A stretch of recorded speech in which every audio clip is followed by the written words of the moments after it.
Aqui é o Davi Alexander, trazendo mais um vídeo aí. Esse é um vídeo de retorno, fazia tempo que eu não gravava nenhum vídeo pro canal. Eu vou falar um pouco sobre a minha caminhada aí como desenvolvedor, que começou lá atrás, em 2023, profissionalmente, né? Mas eu conheci a programação em 2012, num curso de menor aprendiz que eu fiz aqui no Senai, na cidade onde eu moro.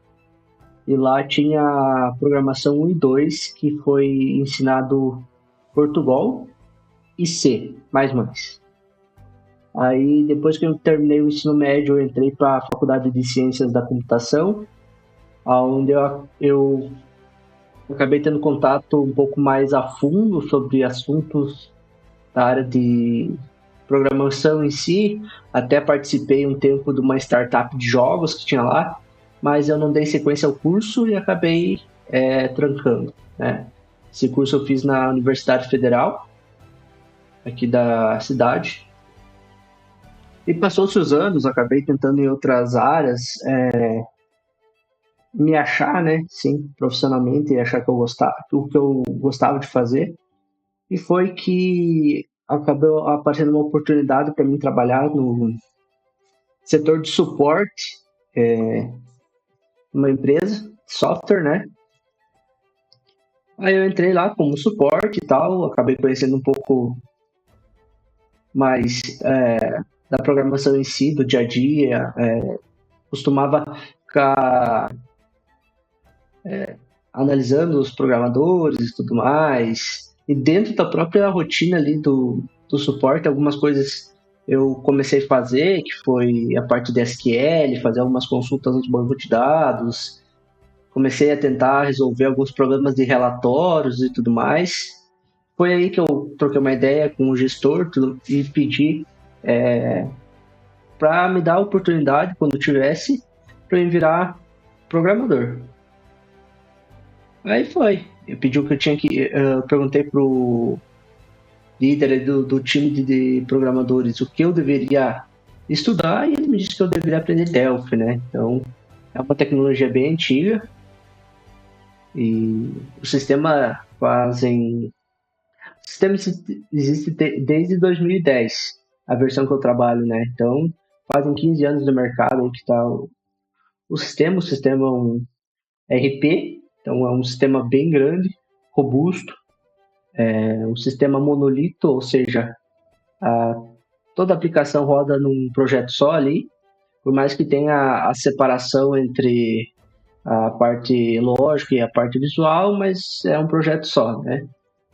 Então fiquei no suporte aí por mais ou menos 2 anos e 9 meses, aprendendo lá, aprendi a fazer bastante SQL, fui atrás de aprender, além do básico ali, que é o select, o update, o delete, o insert, aprendi a usar o if, que é muito bom para fazer subconsultas, né? Em vez de fazer uma subquery, a própria select ali, tu acaba fazendo uma consulta antes e depois você faz um join com essa tabela temporária, assim, vamos entender assim. Aí foi, né? Passou-se o tempo, e a oportunidade. Eu me lembro até hoje que a primeira tarefa que eu fiz foi uma integração. Integração com o Marketplace Mega Mammoth, que hoje atualmente nem existe mais, tá? Então, para mim era tudo novo. Até então eu tinha visto Portugal, o Senai, visto C e C++. Aqui foi Senai e na universidade.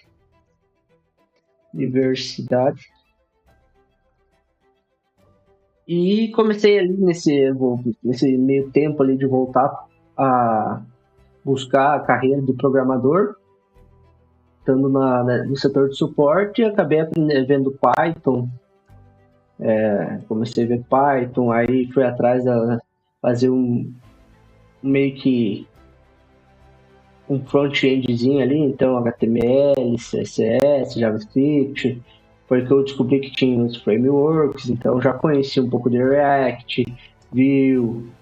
Lá na empresa que eu trabalho atualmente, se tem um aplicativo mobile, né? Esse aplicativo é desenvolvido com um framework chamado Ionic. Esse framework tu pode ou utilizar nativo, os componentes dele, ou utilizar algum, algum framework dos maiores ali. Pode ser React, Vue ou Angular. Então, a empresa decidiu usar o Angular. Já desenvolvi alguns módulos, já dei manutenção em outros. E então tive esse contato também com o mundo front-end, mas em sua grande maioria desses quase 3 anos que eu estou trabalhando nessa empresa como desenvolvedor Delphi, em 90% foi desenvolvendo propriamente dito com Delphi, né? Delphi hoje é chamada linguagem de programação, mas é baseado em Pascal, bem antigo assim. E foi. Então desse gap aí do suporte para programador foi isso que aconteceu. Então lá, esses 2 anos e pouco, eu conheci o sistema em questão de usabilidade, em questão de regra de negócio. O SQL, eu já tive uma boa base de SQL no suporte. E foi que eu passei a ser desenvolvedor Delphi, conhecendo mais, pesquisando, comprei e fiz alguns cursos na Udemy para entender. Mas que eu digo, o dia a dia, para mim foi assim, o dia a dia na empresa lá, é difícil você achar conteúdo na internet. Por quê? Porque foi criado pela equipe inicial do sistema, então eles fizeram o próprio framework dentro do que o sistema usa, então tem um framework interno, os padrões utilizados, questão de interface. Então isso não tem, como não se tem uma documentação, também não se tem como pesquisar. Então tu acaba aprendendo no dia a dia, às vezes tem que perguntar para um cara mais experiente. Tem programador lá que tem 20 anos de empresa. Então é assim o meu dia a dia é assim. Resumidamente, eu começo ali por volta de 7h40 até meio-dia, 1h30 até 6 horas da tarde. Então, o fluxo é o quê? A gente utiliza um gerenciador de tarefa chamado RedMind. Eu olho as tarefas que eu tenho, olho as tarefas, aí vejo por prioridade, vejo se tem algum retorno. Tem retorno e é uma prioridade, não tem nenhuma tarefa, prioridade é urgente, eu pego e faço o retorno. Se não, eu vejo as novas, ou, né?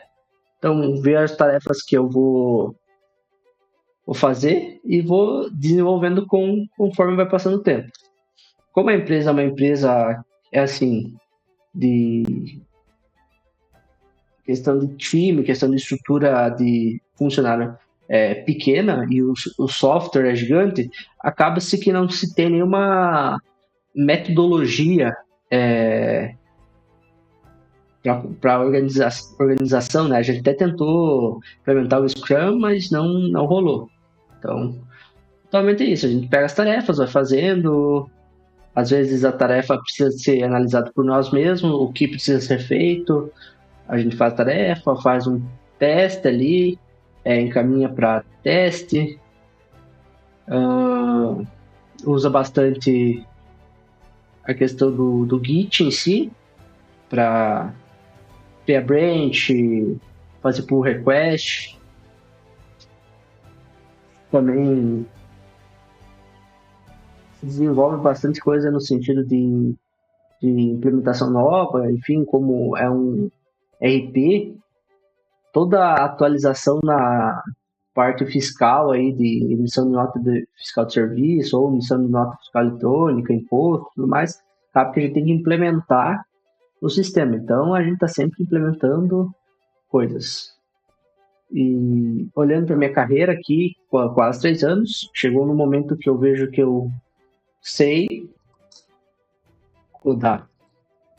Mas falta algumas coisas técnicas, como, por exemplo, design partner. Isso que falta. Hoje eu aprendi Singleton. Até deixei um post lá no meu LinkedIn, que eu vou deixar fixado aqui na descrição, se você quiser dar uma olhada, sobre o Singleton. Mas tem muitos padrões. Falta para mim também arquitetura de software.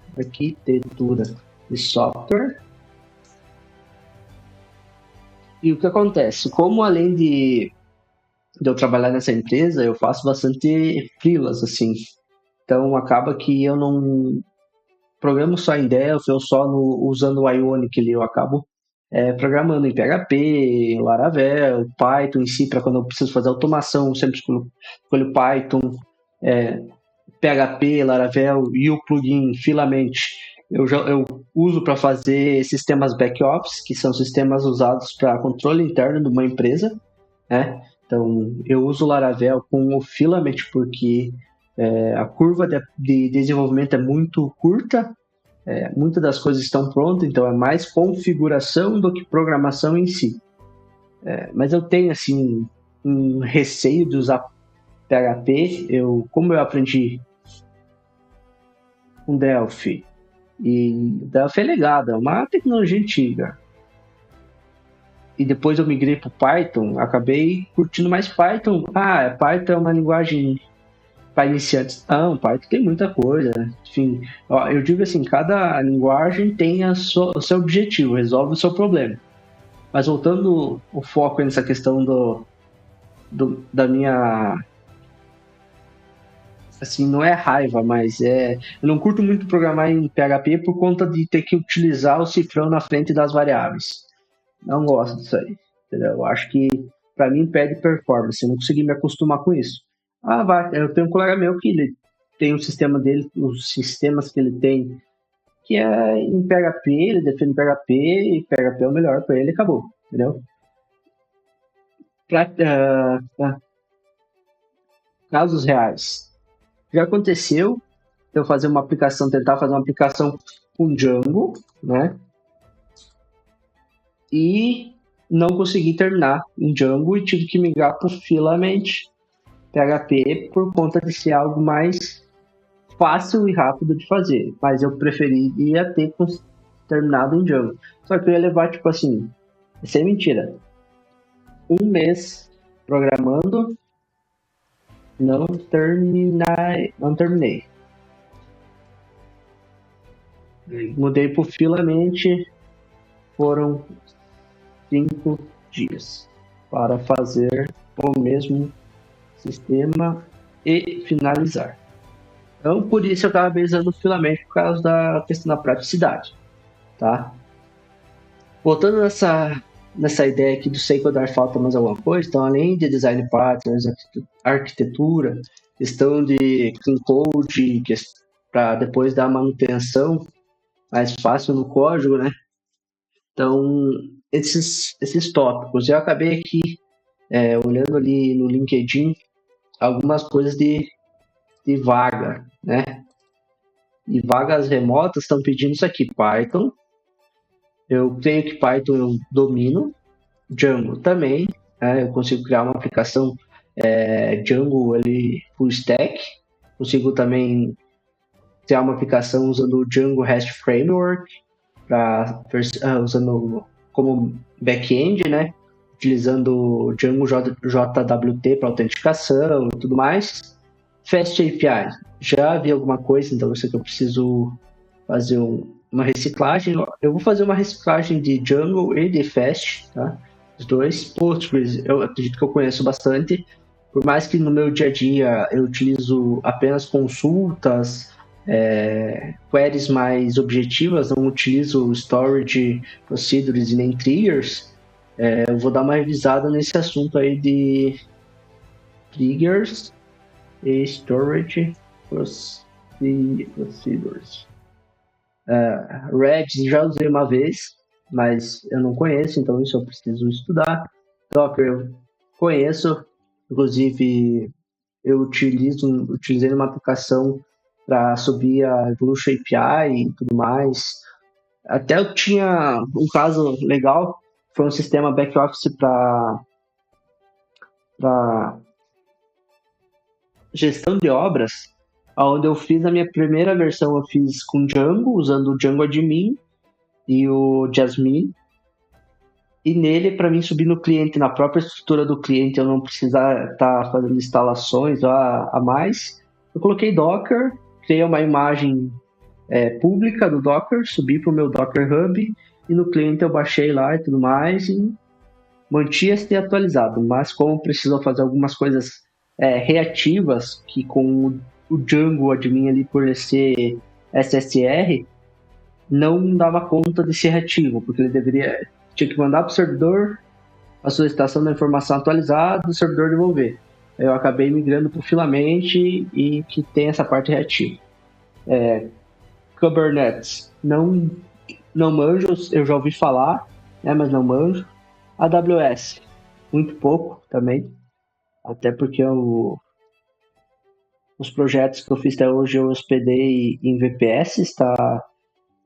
Como a Hostu, ou no próprio, quando é um projeto sem banco de dados ali, e sem o back-end em si, eu utilizo Vercel, Netlify, uso também, quando precisa, o Supabase.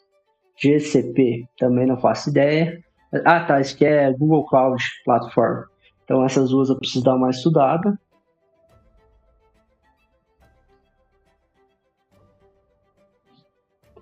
E é isso aí. Pretendo dar uma analisada melhor no mercado aqui para ver. Isso aqui é vagas internacionais. Meu objetivo é conseguir uma vaga internacional.